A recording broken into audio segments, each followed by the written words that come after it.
오늘 우리에게 주시는 말씀은 디모데전서 4장 4절로부터 5절의 말씀입니다. 디모데전서 4장 4절로부터 5절의 말씀, 우리 한 목소리로 함께 합독하십니다.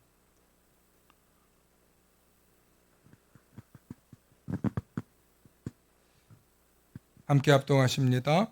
하나님께서 지으신 모든 것이 선함에 감사함으로 받으면 버릴 것이 없나니 하나님의 말씀과 기도로 거룩하여 짐이라.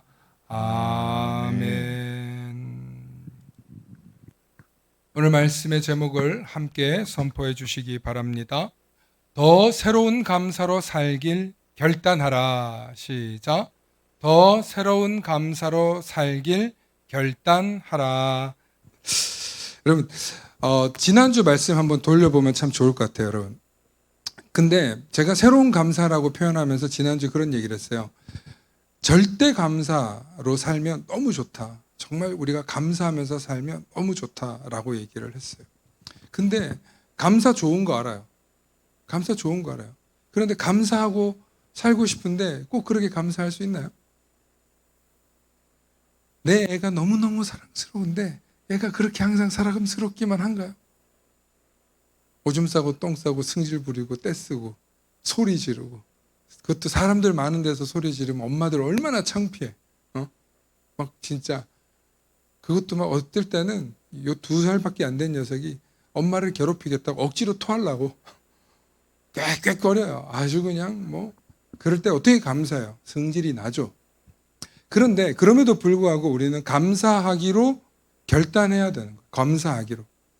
감사하기로 결단하는 순간 여러분들의 인생이 달라지는 줄로 믿으시길 소망합니다. 그래서 제가 여러분들에게 사실은 매일 감사하라고 말씀을 전하고 싶은데, 또 그러면 여러분들이 오늘도 감사해요? 저 교회 이름은 감사로 바꿔야 돼. 아마 그렇게 될 것 같아서 제가 그렇게 설교는 못하고 매주 주일마다 선포하는 게 있어요. 그게 뭐예요? 축복의 사람 곁에는 축복의 사람이 오고, 감사하는 사람 곁에는 감사의 사람이 찾아오니 우리는 어떤 사람이 되자? 축복의 사람과 감사의 사람이 되자고 제가 그렇게 여러분들에게 늘 권면드립니다. 왜냐하면 제 삶을 돌아보니까 감사 말고는 설명할 길이 없고, 감사할 게 너무 많고, 오늘 일부 예배 때 불렀던 찬양이죠. 세상 모든 풍파 내게 닥쳐와도 돌이켜보니까 받은 복을 세어보아라. 주의 크신 복을 네가 알리라. 할렐루야. 받은 복이 너무 많아서 감사 안 하면 내가 오늘 죽어서 지옥 가도 할 말이 없는 거예요. 감사할 게 너무 많은 거예요. 감사할 게. 그 감사한다는 표현이 또 얼마나 소중하냐면, 감사하기 때문에 우리는 누구를 아냐면 하나님을 아는 거예요. 하나님을 알기 때문에 감사할 수 있는 거예요. 하나님이 누구신지를 알기 때문에 우리가 감사하게 되고, 두 번째는 하나님과 나와의 관계가 생기는 거예요. 하나님을 높여드리고, 그리고 나는 피조물. 창조주 하나님, 온 우주를 창조하신 하나님께 감사. 그 다른 표현이 뭐예요? 감사의 다른 표현이 찬송 아니에요. 찬양 아니에요. 그러니까 그 하나님께 감사와 찬송을 드릴 수 있는 인간, 그 유일한 인간이 복을 받지 않으면 누가 복을 받겠습니까? 그래서 제가 여러분들에게 감사에 대한 이야기를 드리는 모든 목적과 목표는 여러분들이 감사하는 사람이 되어서 여러분들의 삶의 구원을 이루실 수 있기를 축원합니다. 여러분들의 삶에 감사가 넘치셔서 여러분들의 삶이 복되실 수 있기를 소망합니다. 감사가 넘쳐서 여러분, 인간이 불행한 사람을 본 적이 없어요. 감사가 넘치면 여러분 행복할 수밖에 없어요.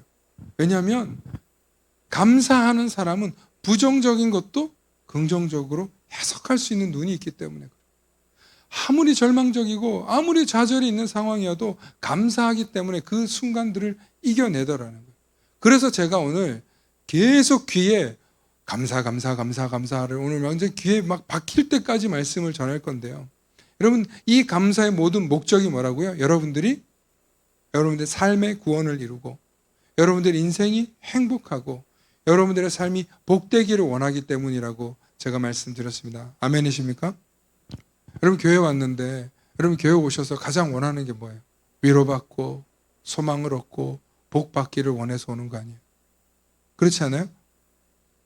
어떤 교회는 이런 교회도 있어요. 목사님한테 신나게 혼이 나야 행복하다는 성도들이 있어요. 그런 성향을 가진 교회가 있어요. 네. 목사님이 말이야 막 이러면은 그 소리를 듣고 그래 내가 죄 짓고 살면 안 되지 막 이러는 분들이 좀 있어요. 그런 교회가 있거든요. 저는 그거 못해요. 저는 그거 잘 못해요. 저 그렇게 하는 성향도 못 되고. 그런데 저는 감사로 떠들라 그러면 한 10시간 떠들 수 있을 것 같아요. 감사할 이야기 너무 많아서. 그래서 저는 오늘 여러분들이 이랬으면 좋겠습니다. 따라해보다 더 새로운 감사를 기억하며 살자. 예.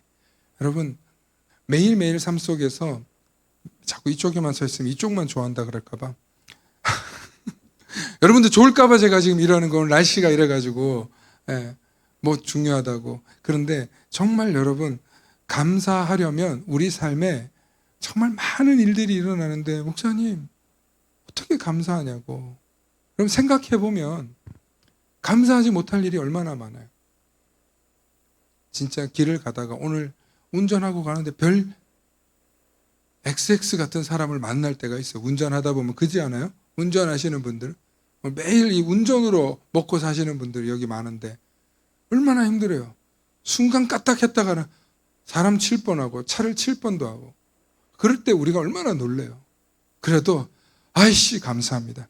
이렇게 우리가 입을 바꿔야 돼요. 아이씨 감사합니다는 나의 감사를 이해했다는 뜻이에요. 감사하기로 결단하라는 거예요. 그래서 우리 삶에 감사하기로 결단하는 순간 우리 삶에 일어나는 모든 불평할 순간들이 있어요. 그런데 여러분 정말 우리가 늘 감사하기로 결단하면 우리의 입술이 바뀌게 돼 있어요. 우리 삶의 말의 언어가 바뀌게 돼 있어요. 그런데 그걸 잊어버리잖아요. 잊어버리면 금세 불평이 나와요. 오늘 목사님이 귀에 정말 때려 박힐 정도로 감사를 얘기했는데 저 문을 딱 열고 나가는 순간 우리가 어떻게 돼요? 습관적으로 아씨 오늘 더워 죽을 뻔했네. 오늘 설교는 왜 이렇게 길어? 뭐 우리 스스로 생각하는 게 나아. 오늘 반찬이 오늘 왜 이렇게 매워? 맛있다 그래놓고는 근데 왜 이렇게 맵지? 우리는 늘 어떤 현상을 보고 긍정적으로 보는 성향도 있지만 우리의 본능적으로 몸이 아프거나 우리의 환경이나 상황이 안 좋잖아요. 그러면 그냥 본능적으로 부정적으로 말하는 게 튀어나와요. 습관적으로 우리가 그게 몸에 배어 있어요. 잘 안 돼요. 그런데 더 기가 막힌 건 우리 주변의 사람들이 얼마나 많습니까? 우리 주변에 감사의 사람, 찬송의 사람, 은혜의 사람이 넘쳐나면 너무 좋을 텐데 다 그렇냐고요. 입만 열면 고객과 전화 속에서 고객님 오늘 물건을 내 100개 사주세요 하고 하는 고객이 몇 명 있어요. 안 사요. 안 팔아요. 뭐 우리를 거절하고 부정하는 환경과 사건이 얼마나 많습니까? 도저히 용납할 수 없는 사건도 생기고요. 도저히 받아들일 수 없는 억울한 일도 우리 삶에 생길 거예요. 그럼에도 불구하고 우리가 감사하기로 결단하면 반드시 복을 받게 되어 있는 줄로 믿습니다. 아멘 소리가 작은데 반드시 행복할 줄로 믿습니다. 네. 반드시 천국 갈 줄로 믿습니다. 여긴 별로 안 클 줄 알았어. 반드시 큰 부자가 될 줄로 믿습니다. 네. 이거 봐, 이게 지금 졸릴 수 있는 상황이라니까 오늘. 그런데요, 우리가 더 새로운 감사를 기억해야 되는데 우리 삶에 지난 날들을 생각해 볼 때 감사하지 못할 일이 있을 때가 많아요. 제가 어릴 때 초등학교 2학년 때인데요. 저희 집이 되게 가난했어요. 아버지랑 어머니는 완전히 나가서 일하고 저는 거의 뭐 학교 땡하고 오락실 갔다 집에 와서 자는 게 저의 생활이었는데 2학년 때 저희 반에 아주 부잣집 아들이 반장을 하고 있었어요. 그래서 선생님이 전체적으로 우리 전체 전교생이 청소를 할 때였어요. 청소를 하면서 있는데 저희가 강당 뒤쪽을 이렇게 맡겼어요. 근데 그 뒤에서 청소를 하는데 반장이 야, 넌 이쪽 해, 넌 이쪽 해 막 다 시키는 거예요. 선생님이 시켰으니까 시킨 거예요. 시킨 건 좋다 이거야. 우리는 열심히 뭐 하는데 막 우리한테는 지적질하면서 지는 여자애들하고 희낙낙거리는 거야. 얼마나 그 기분 나쁘겠어요. 그래가지고 애들끼리 야 쟤는 왜 저 혼자 저렇게 놀고 우리만 하라고 그러냐? 애들이 뭐 2학년짜리가 청소를 잘하면 얼마나 잘하겠어. 서로 못하지. 그런데 우리끼리 불만이 생긴 거야. 그래가지고 제가 가가지고 얘기를 했어요. 야 반장 너는 왜 시키기만 하고 여자애들하고 희낙낙거려? 막 그러면서 이제 뭐라고 했어요 제가. 그랬더니 너 지금 반장한테 뭐라고 했어? 이러면서 저한테 시키는 대로는 하지 말이 많냐는 거야. 순간 기분이 나쁘잖아요. 그래서 야 따라와. 그래가지고 한판 붙었어요. 2학년 대 2학년이 한판 붙었으니 지금 대단한 지금 대격돌이 일어난 거예요. 그래서 서로 이제 막 치고받고 싸웠는데 이 친구 눈 옆이 살짝 거기에 핏기가 맺혔어요. 그랬더니 애들이 야 피나 그러니까 얘가 갑자기 울더니 엄마한테 가버렸어요. 학교랑 집이랑 거리가 그렇게 멀지 않은 친구였는데 엄마한테 갔어요. 그리고 우리는 잊어버렸어요. 그리고 이제 몇 교시가 끝나고 교실에 왔는데 갑자기 선생님이 저를 부르더니 앞으로 나갔어요. 우리 반 애들이 다 보고 있는 데서 선생님이 제 멱살을 딱 잡고 풀 스윙으로 때리기 시작했어요. 한 대도 아니고 정신없이 맞아서 10대 이상은 맞은 것 같아요. 근데 그 2학년짜리가 두들겨 맞는데요. 정신이 없어가지고 울지도 못했어요. 그리고 보니까 그 친구와 그 친구 엄마가 옆에서 보고 있고 반 친구들이 다 보고 있어요. 이 수치심과 모멸감은 뭐 말할 것도 없는데 내가 왜 싸웠는지도 물어보지 않고 그냥 얘가 다쳤고 내가 때렸다는 몇 명의 증언만 듣고 제가 나쁜 놈이 돼서 선생님한테 그냥 두들겨 맞은 거예요. 얼마나 억울한지 그 순간 그냥 너무 억울해서 계속 울었어요. 그러니까 옆반 선생님이 와가지고 저를 막 위로해 주는 거예요. 옆반 선생님이. 제가 학교에서 집에도 안 가고 그냥 계속 울었어요. 애들이 갔는데. 선생님도 그냥 가라고 얘기했는데 제가 안 가는 거예요. 너무 억울해서. 그렇게 울었던 게 기억이 나요. 옆반 선생님이 위로해 주시고 가셨는데 그 선생님 이름이 생각나요. 정희였어요. 무슨 정희였는지 모르는데 저희 엄마랑 이름이 똑같아가지고 기가 막히게 그 선생님이 위로해 줬는데 그리고 저는 집에 갔어요. 집에 돌아와서 계속 생각하는데 너무 억울한 거예요. 내가 이렇게 못 살고 우리 엄마 아빠 별로 잘난 거 없어서 저렇게 무시당하나. 그때 제 마음속으로 생각했어요. 나는 공부 열심히 해서 훌륭한 사람 돼서 절대 무시당하지 말아야지. 그러니까 반드시 어른이 돼서는 나도 무시당하지 않지만 저렇게 무지막지하게 때리는 사람은 되지 말아야지. 그런 마음이 어릴 때 응어리처럼 생겼어요. 진짜. 그때. 얼마나 수치심과 부끄러움이 있는지 몰라요. 근데 사실 그 시대 때 선생님들이 우리 참 많이 때릴 때였어요. 조금만 문제 있어도. 아니 학교 교장이 선생을 때리는 시절이었으니까. 예?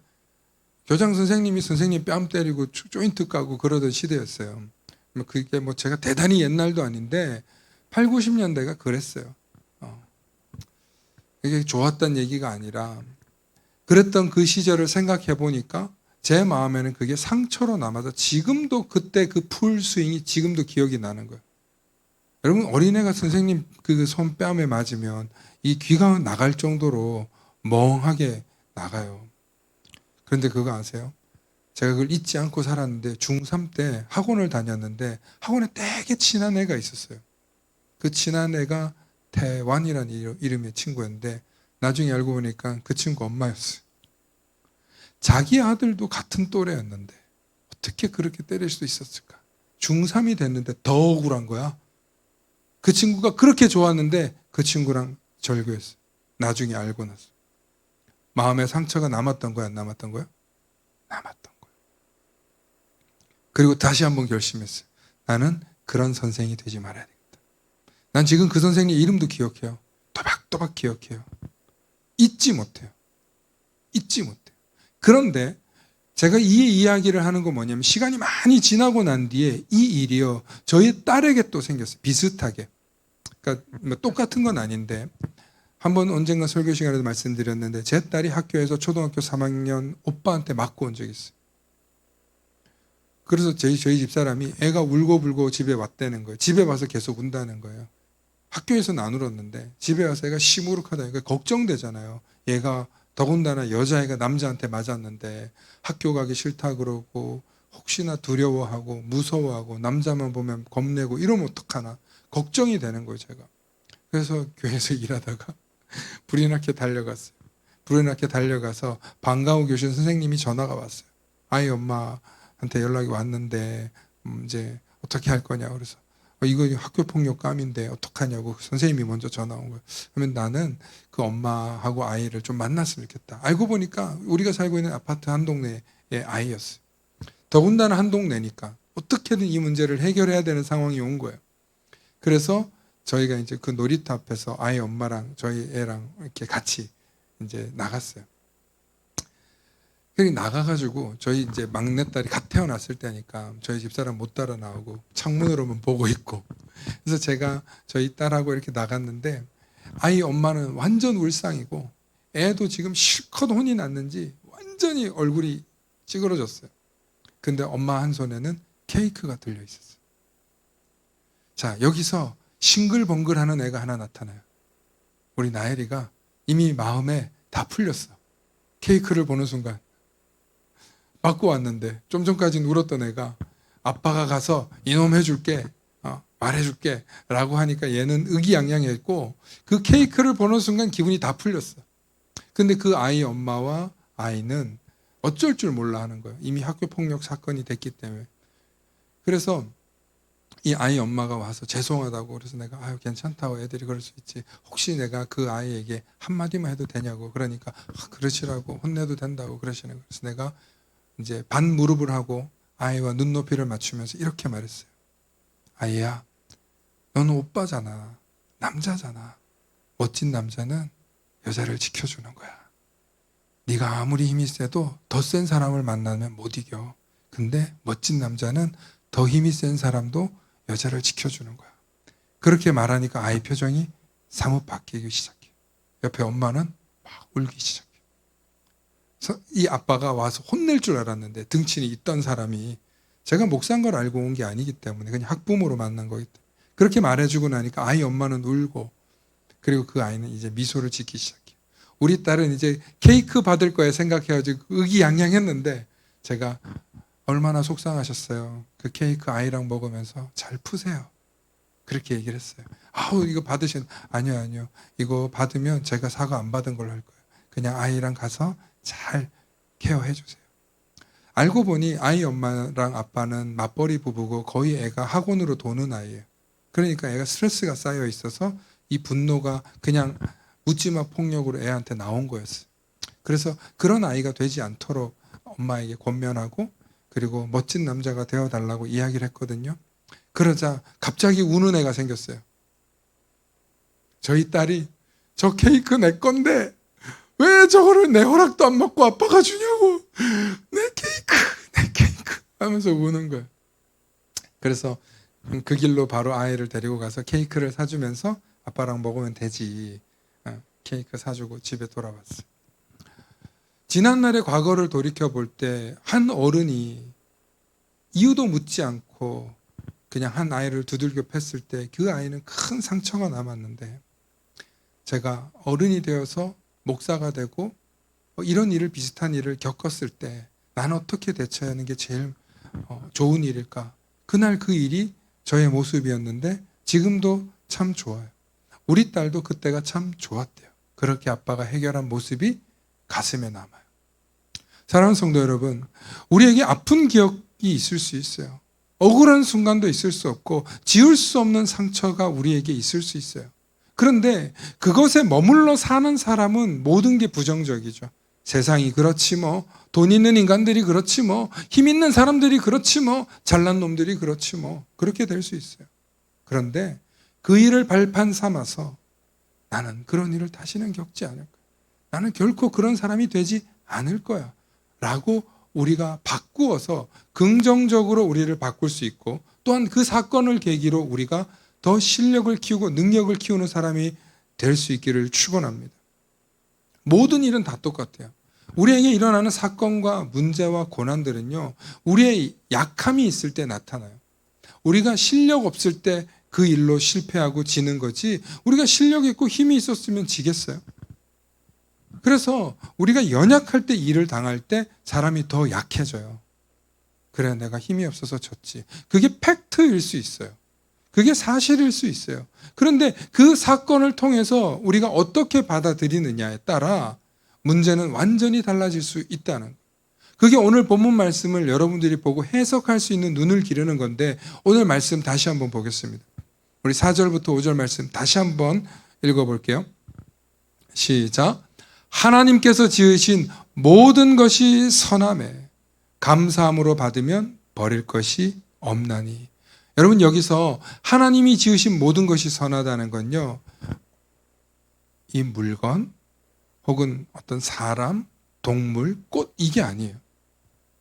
이것만이 아니라 상황, 그때의 그 시간, 그때의 그 경험들까지도 여러분 선하게 될 수 있는 줄로 믿으시길 축원합니다. 우리는 어떤 물건이나 어떤 사람이나 어떤 대상만 놓고 생각하는 경우가 있는데 그렇지 않아요. 모든 상황, 모든 조건, 모든 환경이 하나님은 선하게 하신 거예요.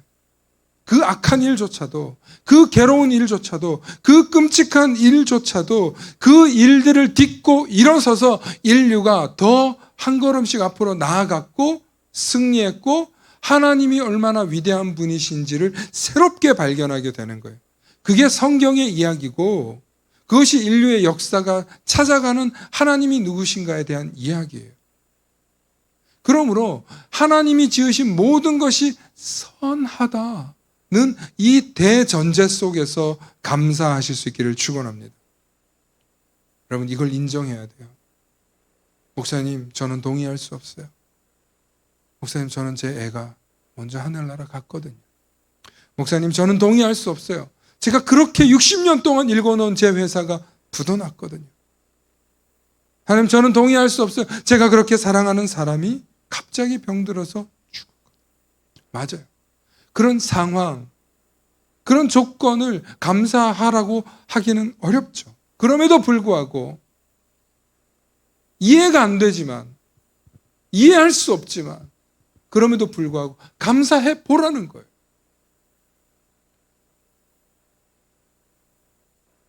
언제까지 그 아픔과 그 상처를 끌어안고 살 거냐는 거예요.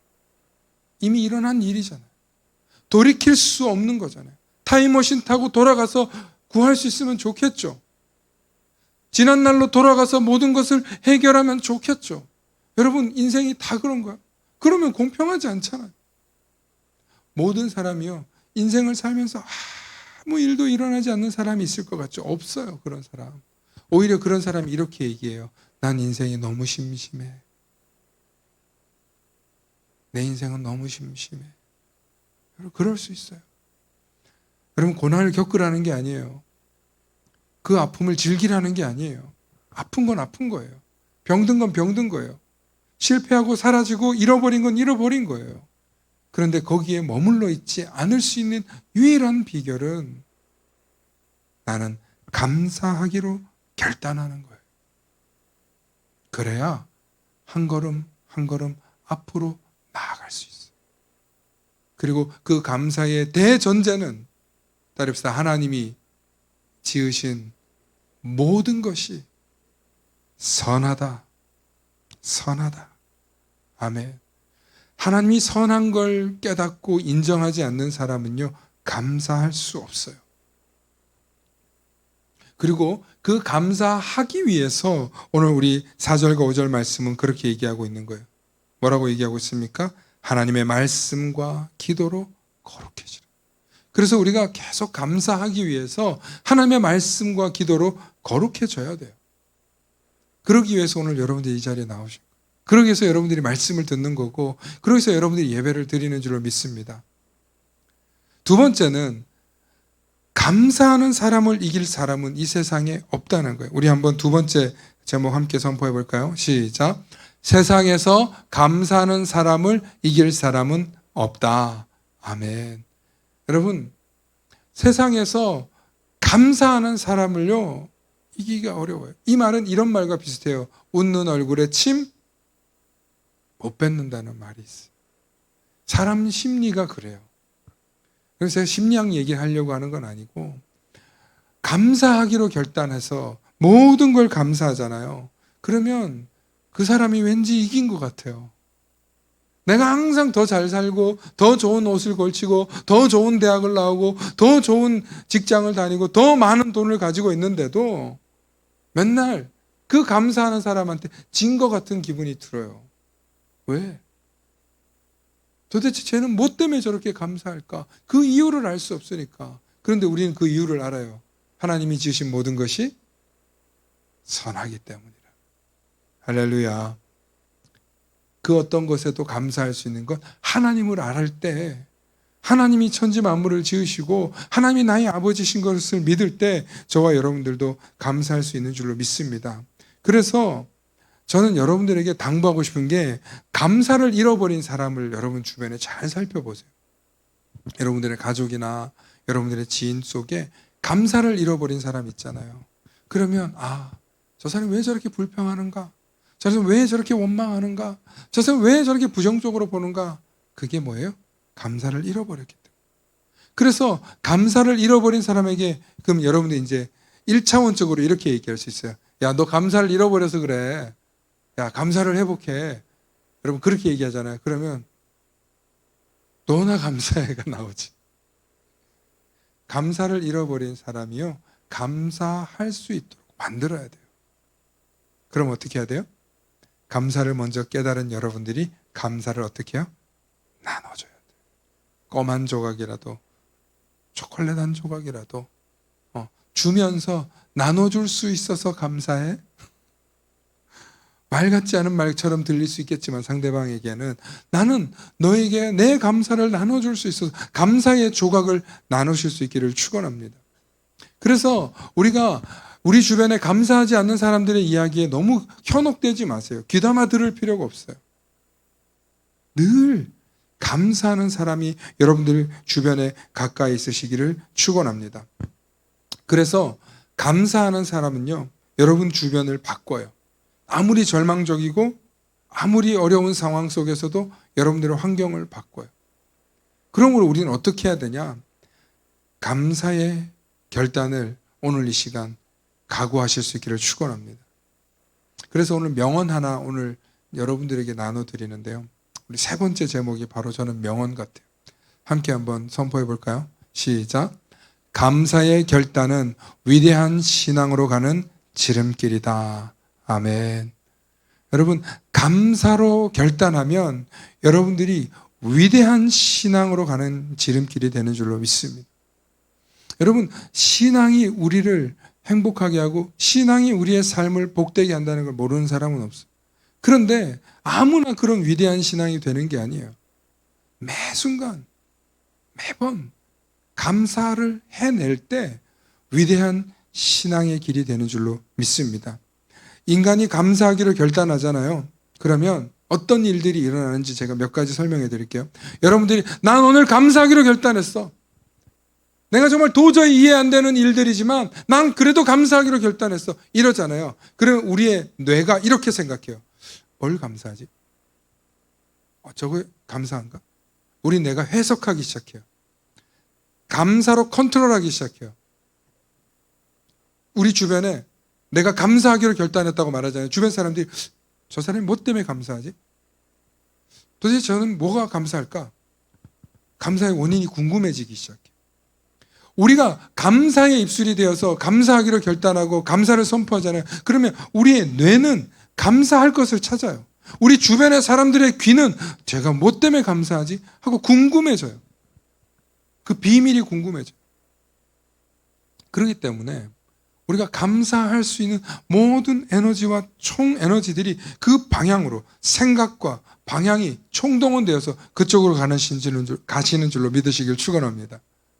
여러분, 그게요, 감사의 에너지예요. 그런데 아무나 감사할 수 있냐고요? 안 된다니까요. 여러 번 말씀드리지만 하나님을 알고 나를 알 때 감사가 되는 거예요. 하나님이 창조주시고 하나님이 나를 지으셨고 하나님이 나를 사랑하셨고 하나님이 나를 통하여서 일하실 게 있기 때문에 그런 삶의 의미를 깨달은 사람만이 제대로 감사할 수 있는 거예요. 그러나 다 이해하지 못해도 괜찮아요. 다시 말씀드리지만 난 오늘부터 감사하기로 결단했어. 그렇게 여러분들의 입술의 고백이 감사, 찬송으로 넘쳐나실 수 있기를 축원합니다. 그래서 첫 번째, 매일 여러분들이 감사와 찬송으로 긍정적으로 외치잖아요. 그러면 이게 1차원적으로 바뀌어야 돼요. 우리의 세포 하나하나, 내가 듣고 있는 나의 지각이, 나의 자각하는 모든 것들이 감사로 바뀌어야 돼요. 그렇게 감사로 바뀌잖아요. 그러면 그 다음에 두 번째 뭘 해야 되냐면 그 감사를 아까도 말씀드린 작은 감사도 나누시기 바랍니다. 껌 한 조각이라도, 아주 작은 거라도. 여러분 주변에 가난한 사람들이나 뭐 혹은 이웃들이나 볼 일이 있잖아요. 그럼 여러분 기회다 하고 아주 적은 거라도 나누세요. 아유, 저 사람들 저거 직업이야. 여러분 그런 해석 따위에 신경 쓰지 마시고 감사해서 나눌 수 있는 기회가 있을 때 나누시래요. 여러분들 지인들에게도, 여러분들 가족들에게도 그렇게 아주 작은 감사의 나눔을 시작해보면 여러분들의 삶에 어떤 변화가 일어나냐면 하나님이 이 감사를 통해서 어떤 일을 하시는지 지켜보라는, 내가 이후에 감사하기로 결단해서 감사를 실천했을 때 하나님이 어떻게 하셨는지 지켜보고 관찰하고 기록해보세요. 특별히 불가능한 상황 속에서, 특별히 부정적인 상황 속에서, 특별히 내가 할 수 없는 상황 속에서도 감사를 외쳤더니 어떤 일이 일어나는지. 갑자기 전화 와서 그 계약 취소하려고 그랬는데 다시 할게요. 갑자기 밖에 나갔는데 좋은 일이 일어나는지. 그런 일들을 여러분 기록해 보세요. 감사하기로 결단했는데 왜 계속 부정적인 일이 일어나지? 아니요, 그렇지 않을 거예요. 그 구간이 있어요. 시련의 구간, 고난의 구간이 분명히 있어요. 그 구간을 딱 넘어서면 우리 뭐 경제적 용어인데 반등하는 순간이 찾아와요. 그럴 때는요, 그 감사의 고백이 솟구쳐 넘치는 줄로 믿으시길 축원합니다. 그리고 하나님이 일하시는 게 보여야 우리의 신앙에 재미가 있어요. 간증이 생기는 거예요. 이제 말씀을 마칩니다. 여러분, 감사하기로 결단하실 수 있기를 축원합니다. 그런데 어떤 감사? 따라해봅시다. 더 새로운 감사로 살길 결단하자. 결단했다. 결단했다. 할렐루야. 오늘 제목이 여러분들의 올 한 해를, 아니 남은 평생을 좌지우지하는 귀한 복의 말씀이 될 줄로 믿습니다. 사랑하는 성도 여러분, 감사가 우리를 살립니다. 어떤 순간에도 감사가 우리의 문제를 해결합니다. 그러므로 감사하기로 결단하셔서 감사의 축복이 저와 여러분들의 삶에 넘쳐나시고 그것이 여러분들의 삶의 증거가 되시는 귀한 은혜가 있기를 소망합니다. 소망합니다. 아멘.